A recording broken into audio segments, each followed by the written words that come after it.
कर्मचारीगण, आमंत्रित अतिथिगण और इसके प्रबंधन से जुड़े हुए आज मैं आप सबों को सबसे पहले 80वें स्वतंत्रता दिवस पर बधाई देता हूँ। किसी भी देश को 80 साल तक विकास के प्रगति पथ पर चलते हुए बिना कोई बड़ी बाधा और इतना विशाल देश कोई साधारण उपलब्धि नहीं। आप जानते हो 146 करोड़ आबादी होगी। 200-300 साल जो देश में आ जाए की आबादी 2 करोड़ 5 करोड़ 146 करोड़ की आबादी आजादी के समय में 34 करोड़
नंदन शर्मा, मैं रिटायर्ड प्रोफेसर हूँ पटना यूनिवर्सिटी का मैथमेटिक्स डिपार्टमेंट में और 6 साल बीपीएससी में मेंबर रहा।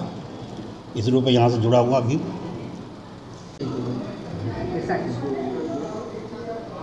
चाइना मेटेरियलिस्टिक दृष्टि से भौतिकवादी दृष्टिकोण से बहुत आगे हमारे, लेकिन और उसका पक्ष देखिएगा, क्या चाइना में हमारे ऐसी स्वाधीनता है? बोलने की स्वाधीनता और कार्य करने की स्वाधीनता क्या चाइना में है क्या? मैं समझता हूँ ऐसा नहीं है। आज जो प्रोटेस्ट लोग कर रहे हैं सरकार के खिलाफ, सरकार कुछ नहीं कर पा रही है, क्या ये बात चाइना में है? चाइना में नहीं है। तो अगर आप किसी को बाई फोर्स टैकल कीजिएगा तो निश्चित ही एक दिशा में ज़्यादा विकास होगा, लेकिन दूसरे डायरेक्शन में, सांस्कृतिक दिशा में, दार्शनिक दिशा में, उसमें विकास कम होगा। आज चाइना का जो जनमानस है, इंडिविजुअल, वो क्या है? वो एक पुर्जा है, एक मशीनरी का। भारत में ऐसा नहीं है। भारत में एक इंडिविजुअल, खुद एक इंडिविजुअल है जिसका अपना कुछ कथन है, जो अपने से सोच सकता है, अपने कुछ बोल सकता है, अपने दबाव डाल सकता है। चाइना में ऐसा नहीं हो सकता। तो वहाँ क्यों हुआ, यहाँ क्यों नहीं हुआ? जब इस तरह की बात होगी, सब कुछ स्वतंत्र रहेगी, तो निश्चित ही थोड़ा सा भौतिक विकास कम होगा। आप जिस विकास की बात कर रहे हैं वो भौतिक विकास है ना। इंडिया को विश्व गुरु क्यों कहा जा रहा है? वो ज़माने से कहा जा रहा है, अभी भी लोग मानते हैं, पूरा या आधा के रूप में। उस समय तो के चलते हाँ, निर्देश दिए थे नीतीश समय इसलिए तो विकास को केवल एक रूप में मत देखिए कि केवल भौतिक विकास। विकास के बहुत से आयाम हैं, बहुत से पक्ष कमियाँ हैं। क्या हैं हम लोग के भारत देश में? हम लोग कमियाँ की जहाँ तक बात है कि तो कमियाँ तो हमेशा रहेंगी। मैं मैथमेटिक्स का विद्यार्थी हूँ। अगर आप 1 से 10 तक गिनते हैं तो कितना गिनना बाकी रह गया? अनंत। अगर आप 1 से 1 लाख गिनते हैं तब कितना बाकी रह गया? वो भी अनंत ही बाकी रहा। 1 से आप 1 करोड़ गिनते हैं तब कितना बाकी रह गया? फिर भी उतना ही बाकी रह गया, है ना। तो आप कमियां देखिएगा तो कमियां हमेशा उतनी ही हैं, लेकिन अचीवमेंट आपका क्या है उसको देखिए। एक समय में हम 1 से 10 तक थे, उसके बाद 1 से 1 लाख हुए, फिर 1 से 1 करोड़ हुए। तो जो आपके पास है उसको गिनिए, जो नहीं है उसको गिनिएगा तो हमेशा कमियां रहेगी। सर, मेरे वीडियो के माध्यम से अभियान 40 के तरफ से जितने भी बिहार के जो बच्चे हैं उनको आज के दिन पे क्या मतलब संदेश देना चाहेंगे सर? मैं ये संदेश देना चाहूँगा कि हमारा देश जनतंत्र है, सर्वविदित है ना। जनतंत्र का स्वरूप क्या है कि जनता की सरकार हो, जनता मालिक हो। तो जनता मालिक हो ये एक रूप से तो परिलक्षित है कि सरकार जनता बनाती है, कमों में जो भी रहे सरकार जनता ही बनाती है, लेकिन सरकार जनता चलाती है ये अभी तक कुछ नहीं एस्टेब्लिश हो पाया है। तो जनतंत्र, लोकतंत्र, डेमोक्रेसी सही माने में तभी माना जाएगा जब सरकार जनता के द्वारा बने और जनता के द्वारा ही चले, जनता को उसमें से हो। ऐसा सिस्टम डेवलप किया जाए कि जनता केवल सरकार बनाए ही नहीं बल्कि सरकार चलाने में भी अपना योगदान देती है। बस, धन्यवाद। हो गया आज़ाद हुए। सर इसमें क्या कहिए, इसमें कहाँ कहाँ कमियाँ हैं? ये देखिए, 79 साल आज़ादी को हम सबसे पहले सकारात्मक दृष्टि से देखें तो सकारात्मक दृष्टि से तरक्की काफ़ी हुआ। आज दुनिया की चौथी बड़ी इकॉनमी हो गई। काफ़ी लोगों को देश विदेश में रोज़गार मिला और नए नए इंफ्रास्ट्रक्चर, एग्रीकल्चर, उद्योग सबकी स्थापना। हाँ, कमी ज़रूर रही। देखिए, कमी सबसे बड़ी जो हमारी है, चुनौती है, वो है कि राष्ट्रवाद में, भारतीय राष्ट्रीयता में किन्हीं कारणों से बहुत सारे युवा भटकाव में रहे, नहीं जुट सके, जिसके कारण नक्सलवाद का जन्म हुआ, आतंकवाद आया।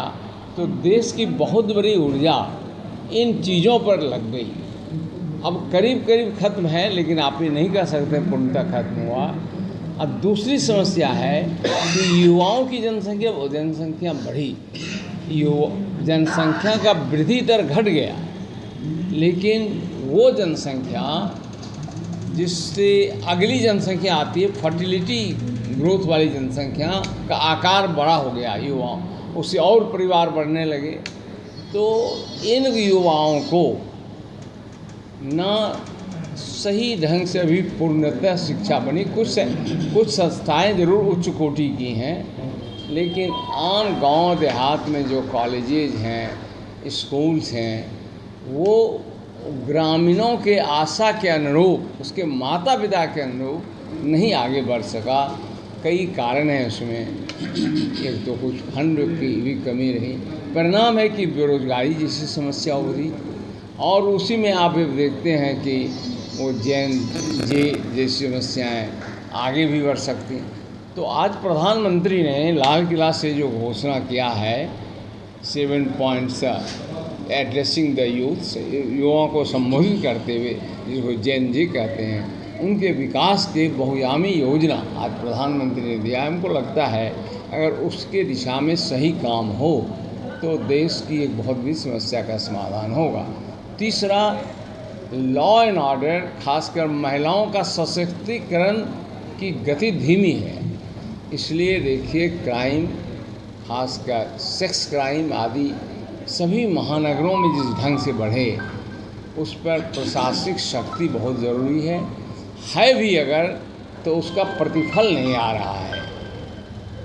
तो ये कुछ चुनौतियां हैं। और हमारे एग्रीकल्चर का विकास हुआ, लेकिन सस्टेनेबल एग्रीकल्चर नहीं बढ़ा है। परिणाम है कि पंजाब जो कभी ग्रीन रिवॉल्यूशन का था, आज वहाँ भूमि बंजर होती जा रही है। ये सब समस्याएं हैं, लेकिन दुनिया के हर देश में समस्याएं होती हैं। समस्याओं के मध्य प्रगति किसी भी समाज, किसी भी राष्ट्र की असली पहचान होती है। सर, देशवासियों को क्या कहिएगा? मैं देशवासियों को कहूँगा कि वो आश्वस्त रहें कि यह देश आगे बढ़ रहा है, वो भी आगे बढ़ेंगे। और बहुत सारे चैनल्स हैं जिसका वो उपयोग करके कृषि में तरक्की, स्वरोजगार में तरक्की, अच्छे जीवन जीने के क्षेत्र में कार्य कर सकते हैं। और घर बैठे भी वो न सिर्फ रोज़गार क्रिएट कर सकते हैं, रोज़गार दे सकते हैं। सरकार ने जो हर प्रखंड में कौशल विकास केंद्र खोला है उसका उपयोग करें। और सरकार के लिए आवश्यक है कौशल विकास केंद्र पर कौशल विकसित ट्रेनर हो। जैसे मान लीजिए कोई बांस की खेती का क्षेत्र है, तो वहाँ अधिक से अधिक बांस से क्या क्या बनाए जा सकते हैं, कैसे इसका विकास होगा। कोई क्षेत्र ऐसा है जहाँ की टॉल ग्रासेस होते हैं, घास होते हैं, एलिफेंट ग्रास कहते हैं उसको, और आदि भाषा में कुश भी कहते हैं। तो इनका उपयोग क्या क्या हम कर सकते हैं। तो इस प्रकार से हर ज़िले की अपनी रिसोर्स पहचान है, जिसको हम पहचाने। केरल पहला राज्य था जिसने पंचायत स्तर पर रिसोर्स मैप तैयार कराया। आज देखिए केरल में कोई बड़ा उद्योग तो नहीं है, लेकिन केरल में बेरोजगारी नहीं है। लोग चले जा रहे हैं दुनिया भर में, चाहे वो सिस्टर ही अपना वो नर्सेस ही बन के जा रहे हैं, इसलिए कि समाज में परिवर्तन आ गया। तो हम भी देशवासी कहना चाहेंगे कि परिवर्तन की धारा में आएँ और नैरो माइंड से बाहर निकलें, जिनको है कि और गलत करने वालों की रिपोर्टिंग करें, उस पर कार्रवाई हो। और हम सब देशवासियों से कहेंगे कि वो लक्ष्य मान के चलें कि 2047 तक भारत एक विकसित देश हो। परिचय दीजिए सर, अपना परिचय दीजिए। रास बिहारी प्रसाद सिंह, पूर्व कुलपति, पटना विश्वविद्यालय एवं नालंदा खुला विश्वविद्यालय।